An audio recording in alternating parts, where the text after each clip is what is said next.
সুস্থ সুন্দর জীবনের জন্য দরকার গোছানো ঘরবাড়ি। গোছানো ঘরবাড়ি মানে অন্যরকম একটা শান্তি। আসসালামু আলাইকুম, আমি ঐশী। আমার চ্যানেল ঐশী ডেইলি স্টোরিতে সবাইকে অনেক স্বাগতম। কিছু ভালো অভ্যাস প্রতিদিন মেনে চললে সব কিছু গোছানো এবং পরিপাটি রাখা খুবই সহজ, এটা আমি মনে করি।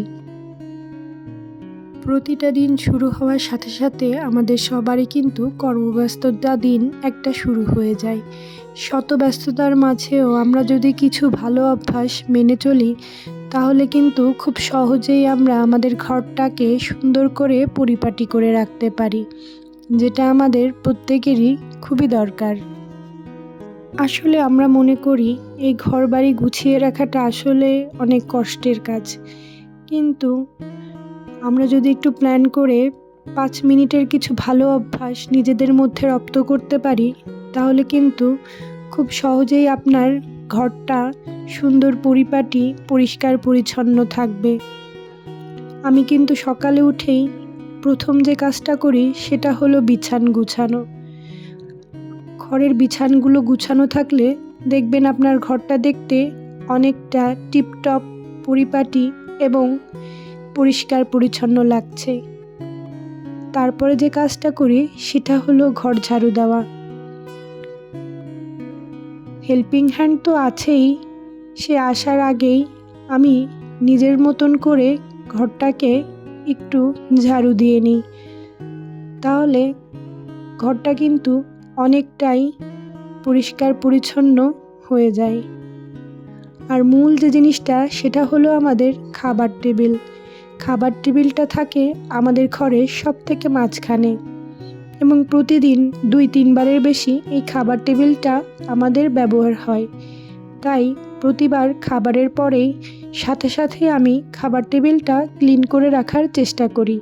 এরকম ছোট ছোট কিছু কাজ নিজের থেকে করে নিলে ঘরটা যেমন পরিপাটি থাকে, পরিষ্কার পরিচ্ছন্নও থাকে এবং কাজও কিন্তু জমে থাকে না। এই যে যেমন আমি কিন্তু রান্নাঘরে রান্না বসিয়ে দিয়ে চলে এসেছি কুশন কভারগুলো ভরার জন্য। কুশন কভারগুলো ধুয়ে দিয়েছিলাম, সেগুলো ভাত আর ডাল হতে হতে আমি এই দিকটা গুছিয়ে নেব। এরকম একটু প্ল্যান করে কাজ করলেও কিন্তু দেখবেন একই সময়ে আপনার 2টো কাজ হয়ে যাচ্ছে। আসলে সংসার গোছানোর কাজগুলো একটা অভ্যাস বলতে পারেন।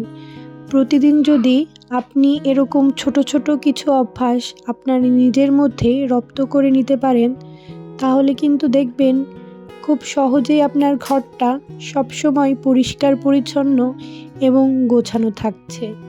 এর জন্য আপনাকে আলাদা করে সময়ও দিতে হচ্ছে না এবং সব কিছু সময় মতো হয়েও যাচ্ছে।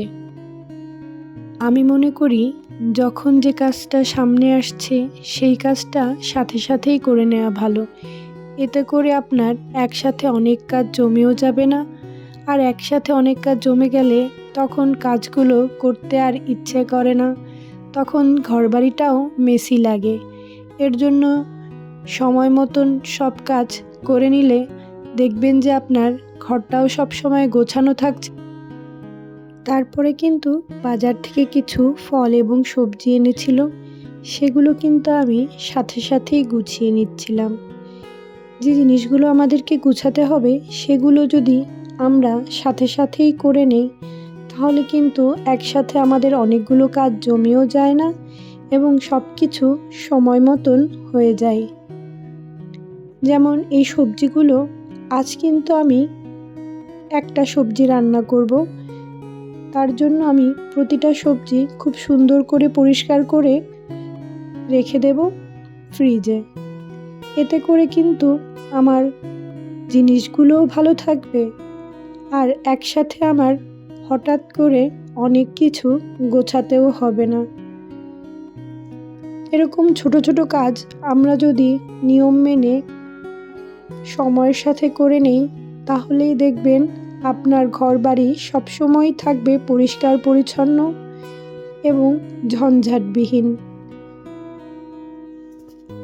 সারাদিন কর্মব্যস্ত শেষে যদি আপনি একটা সুন্দর ঘর, পরিপাটি ঘরে এসে বসেন, তাহলে কিন্তু দেখবেন আপনার মনটা এমনিতেই ভালো হয়ে যাবে। সেটা আপনি কর্মজীবী হন আর ঘরেই থাকেন। ঘরে থেকেও সারাদিন কাজ শেষে যদি আপনার ঘরটা সুন্দর মতন সাজানো এবং পরিপাটি থাকে, তাহলে কিন্তু নিজেদের মধ্যেই মনটা অনেক ভালো লাগে। আর আমি এই যে থালাবাটি বলেন, যখন যেটা ব্যবহার করা হয় চেষ্টা করি সাথে সাথেই ধুয়ে নিতে, কারণ একসাথে অনেকগুলো থালাবাটি জমে গেলে সেটা কিন্তু আপনার জন্য ধুতেও যেমন কষ্ট হয় এবং সময় সাপেক্ষ। এর জন্য আমি চেষ্টা করি যখন যে থালাবাটিগুলো হয় সাথে সাথে ধুয়ে নেওয়ার। এতে করে আপনার ঘরবাড়ি কিন্তু অনেকটাই পরিষ্কার পরিচ্ছন্ন এবং গোছানো থাকে। আর রান্নাঘরের জিনিসপত্র পরিষ্কার পরিচ্ছন্ন রাখার জন্য আমি একটু আলাদা খেয়াল রাখি। এই যেমন ধরেন চুলাটা রান্নার শেষে সবসময় আমি চেষ্টা করি চুলাটা সুন্দর করে মুছে রাখার। এতে করে আপনার চুলাটা একবারে অনেক বেশি ময়লাও হয়ে যায় না এবং আপনার পরিষ্কার করতেও খুব সহজে হয়ে যায়। আমার হেল্পিং হ্যান্ড কিছু রুটি বানিয়ে দিয়ে গেছে, সেগুলোকে এখন ফ্রিজিং করে রাখবো। এরকম ছোটোখাটো কিছু কাজ আমি আগের থেকেই করে রাখি। এতে করে আমার সকালের কিছু ঝামেলাও কিন্তু কমে যায়। আমি আমার অন্য কাজেও সময় দিতে পারি। এরকম ছোট ছোট কিছু অভ্যাস আপনার সংসারকে প্রতিদিন সুন্দর রাখবে এবং গোছানো এবং পরিপাটি রাখবে। আমার এই অভ্যাসগুলো আপনাদের কাছে কেমন লেগেছে অবশ্যই আমাকে কমেন্টে জানাবেন। আর আপনারা কিভাবে আপনাদের ঘরকে সবসময় পরিষ্কার পরিচ্ছন্ন এবং টিপটপ রাখেন আমাকে কমেন্টে জানাবেন। সবার জন্য অনেক ভালোবাসা এবং দোয়া রইল। আজ তাহলে এ পর্যন্তই। আল্লাহ হাফেজ।